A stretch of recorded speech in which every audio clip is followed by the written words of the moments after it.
എന്റെ അടുത്ത് വരുന്ന ഒരുപാട് പേര് പറയുന്ന ഒരു കാര്യമുണ്ട്, തിരുമേനി എത്ര സമ്പാദിച്ചാലും കയ്യിൽ 1 രൂപ പോലും നിൽക്കുന്നില്ല.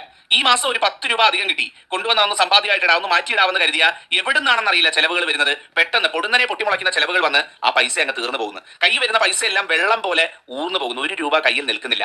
ഭാവിയെക്കുറിച്ച് ഓർക്കുന്ന സമയത്ത് ഭയം തോന്നുകയാണ്. ഞങ്ങൾക്ക് വരുമാനമുണ്ട്, പക്ഷേ സമ്പാദ്യമില്ല. എന്താണ് ഇതിനൊരു പോംവഴി? എന്തെങ്കിലും ഒന്ന് പറഞ്ഞു തരണം. ഇത്തരത്തിലുള്ള അനാവശ്യ ചെലവുകളും അധിക ചെലവുകളും വരുന്നതൊക്കെ ഒന്ന് ഒഴിവാക്കി ജീവിതം ഒന്ന് ഭദ്രമാകാൻ സഹായിക്കണം. ഒത്തിരി പേര് പറയുന്ന കാര്യമാണ്. ഒരുപക്ഷെ ഈ വീഡിയോ കാണുന്ന പലരുടെയും മനസ്സിലുള്ള ഒരു ചോദ്യം അല്ലെങ്കിൽ ഒരു പ്രശ്നം കൂടിയാണ് ഞാൻ ഈ പറഞ്ഞത് എന്ന് പറയുന്നത്. നിങ്ങൾക്ക് ആർക്കെങ്കിലും ഇങ്ങനെ ഒരു പ്രശ്നം നേരിടുന്നുണ്ടെങ്കിൽ അതിനുള്ള പരിഹാരം, അതിനുള്ള പ്രതിവിധി പറഞ്ഞു തരാൻ വേണ്ടിയിട്ടാണ് ഇന്നത്തെ ഈ ഒരു അധ്യായം ഉപയോഗിക്കുന്നത്. ഞാൻ ഇന്നത്തെ അധ്യായത്തിൽ 3 പ്രധാനപ്പെട്ട കാര്യങ്ങൾ നിങ്ങൾക്ക് പറഞ്ഞു തരാം. ഈ 3 കാര്യങ്ങൾ നിങ്ങളുടെ വീട്ടിൽ ചെയ്യുന്നത് ശീലമാക്കൂ. നിങ്ങളുടെ ജീവിതത്തിൽ നിന്ന് ഈ പറഞ്ഞ പ്രശ്നങ്ങൾ ഒഴിഞ്ഞു നിൽക്കും. നിങ്ങളെ തേടി സമ്പത്തും ധനവും എത്തും. നിങ്ങളുടെ കയ്യിൽ പണം നിൽക്കും. അനാവശ്യമായിട്ടുള്ള എല്ലാ പ്രശ്നങ്ങളും ഒഴിഞ്ഞു നിൽക്കും. മഹാലക്ഷ്മി ദേവിയുടെ അനുഗ്രഹത്താൽ നിങ്ങൾക്ക് വളർച്ചയുണ്ടാകും, സമ്പാദ്യം ഉണ്ടാകും, സാമ്പത്തിക ഭദ്രത കൈവരുന്നതായിരിക്കും.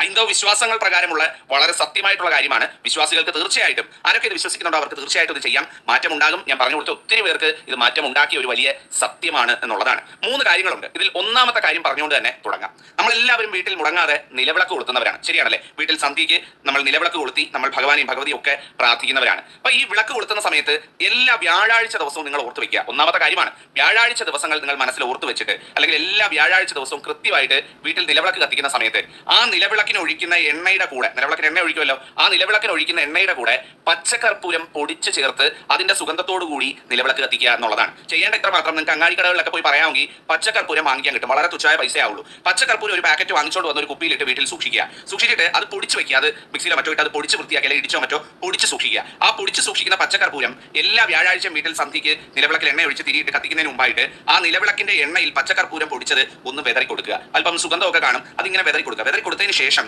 അതിനുശേഷം മാത്രം മറ്റും വിളക്ക് ഒരുക്കി അതിന് തിരി തെളിയിക്കുക. അപ്പൊ ആ നിലവിളക്ക് എരിയുന്ന സമയത്ത് ഉടനീളം അതിന്റെ ഒരു സുഗന്ധം കൂടി ആ വീട്ടിൽ പരക്കുന്നതായിരിക്കും. ഇത് ചെയ്യുക എന്ന് പറയുന്നത് സാക്ഷാൽ മഹാലക്ഷ്മിയുടെയും മഹാവിഷ്ണു ഭഗവാന്റെയും സാന്നിധ്യം, അനുഗ്രഹം നമുക്ക് നിത്യം വന്നു ചേരാൻ വേണ്ടിയിട്ടാണ്. അതുണ്ട് എന്നുണ്ടെങ്കിൽ തന്നെ നമ്മളുടെ ജീവിതത്തിൽ നിന്ന് സകല മൂദേവിയും സകല ദാരിദ്ര്യവും പടിയിറങ്ങുകയും ജീവിതത്തിൽ ഉയർച്ച സ്ഥായിയായി നിലനിൽക്കുകയും ചെയ്യുന്നതായിരിക്കും. അപ്പൊ എല്ലാ വ്യാഴാഴ്ചയും മറക്കരുത്, പച്ചക്കർപ്പൂരം വാങ്ങി വെച്ച് പൊടിച്ചിട്ട് വേണം നിലവിളക്കിന് തിരി കൊടുത്താനെന്ന് പറയുന്നത്. ഇത് പൂജാമുറി ഉള്ളവർക്കോ പൂജാമുറി ഇല്ലാത്തവർക്കോ വീടിന്റെ ഉമ്മറത്ത് വിളക്ക് വെക്കുന്നവർക്ക് ആർക്ക് വേണമെങ്കിലും ചെയ്യാവുന്നതാണ്. ഇതാണ് ഒന്നാമത്തെ കാര്യം.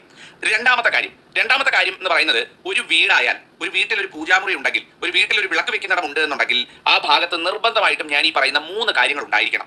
അതില്ല എന്നുണ്ടെങ്കിൽ നമ്മുടെ സമ്പത്തിനെ, നമ്മുടെ സാമ്പത്തിക ഉയർച്ചയെ ബാധിക്കുന്ന കാര്യമാണ്. പ്രത്യേകിച്ചും ഈ 3 കാര്യങ്ങൾ ഇരിക്കുന്ന വീടുകളിൽ നിന്ന് ദാരിദ്ര്യം ഒഴിഞ്ഞു പോകും എന്നുള്ളതാണ് നമ്മുടെ ഹൈന്ദവ വിശ്വാസങ്ങൾ പ്രകാരം വിശ്വസിക്കപ്പെടുന്നത്. ആ 3 കാര്യങ്ങൾ എന്ന് പറയുന്നത്, ഒന്നാമത്തത് ഒരു ധനലക്ഷ്മി ചിത്രമാണ്. നിങ്ങളുടെ വീട്ടിൽ ധനലക്ഷ്മി അല്ലെങ്കിൽ ലക്ഷ്മി ദേവി ധനവർഷം ചൊരിയുന്ന, ഇരുന്നു കൊണ്ട് ധനവർഷം ചൊരിയുന്ന ഒരു ചിത്രം ഇല്ല എന്നുണ്ടെങ്കിൽ ഇന്ന് ഈ നിമിഷം തന്നെ നിങ്ങൾ അത് പോയി വാങ്ങുക. അമ്പലത്തിന്റെ പൂജാ സ്റ്റാളിലോ അല്ലെങ്കിൽ നിങ്ങൾക്ക് വാങ്ങാൻ പറ്റുന്ന ഇടങ്ങളിലോ കടകളിലോ എവിടെയാണെന്ന് വെച്ചാൽ പോയി വാങ്ങിക്കൊണ്ട് വരിക. ധനലക്ഷ്മി ഉണ്ടാകണം നിങ്ങളുടെ വീട്ടിൽ വിളക്ക് കൊടുക്കുന്നിടത്ത്. ഒന്നാമത്തെ കാര്യമാണ്. 3 വസ്തുക്കളിൽ ഒന്നാമത്തെ കാര്യമാണ് ധനലക്ഷ്മി ചിത്രം. നിങ്ങളുടെ ആരുടെയെങ്കിലും വീട്ടിലില്ല എന്നുണ്ടെങ്കിൽ വാങ്ങി വെക്കുക. അതില്ലാതിരിക്കുന്നത് ദോഷമാണ്. ഒന്നാമത്തെ കാര്യം. രണ്ടാമത്തേത് എന്ന് പറയുന്നത് ശംഖാണ്. വലംപിരി ശംഖ് വാങ്ങിക്കൊണ്ട് വന്ന് നിങ്ങളുടെ പൂജാമുറിയിൽ വിളക്ക് വെക്കുന്നിടത്ത് വെക്കുക എന്ന് പറയുന്നത് അത് മഹാലക്ഷ്മി ദേവി ആ പൂജാമുറിയിൽ കുടികൊള്ളുന്നതിന് തുല്യമായിട്ടുള്ള കാര്യം. അപ്പോൾ ഒരു നല്ലൊരു ശംഖും ഇതുപോലെ വാങ്ങിക്കൊണ്ട് വന്ന് നിങ്ങളുടെ പൂജാമുറിയിൽ വെക്കാം. മൂന്നാമത്തതാണ് ഏറ്റവും പ്രധാനപ്പെട്ടത്, ഇതിൽ ഏറ്റവും നിർണായകമായിട്ടുള്ളത്. മൂന്നാമത്തേത് എന്ന് പറയുന്നത് വടക്കോട്ട് തിരിയിട്ട് കത്തിക്കത്തക്ക രീതിയിൽ ഒരു മൺചിരാത് ലക്ഷ്മി ചിത്രത്തിന്റെ മുന്നിലായിട്ട് സ്ഥാപിക്കുക എന്നുള്ളതാണ്. എന്താണ് ഒരു മൺചിരാത്? നമ്മൾ കാർത്തികയൊക്കെ കത്തിക്കത്തില്ലേ മൺചിരാത്, അതുപോലെ നല്ല വൃത്തിയുള്ള ഒരു മൺചിരാത് വാങ്ങിക്കൊണ്ട് വന്ന് അതിന്റെ തിരി നീളുന്നത്, അതായത് അതിന്റെ വാല്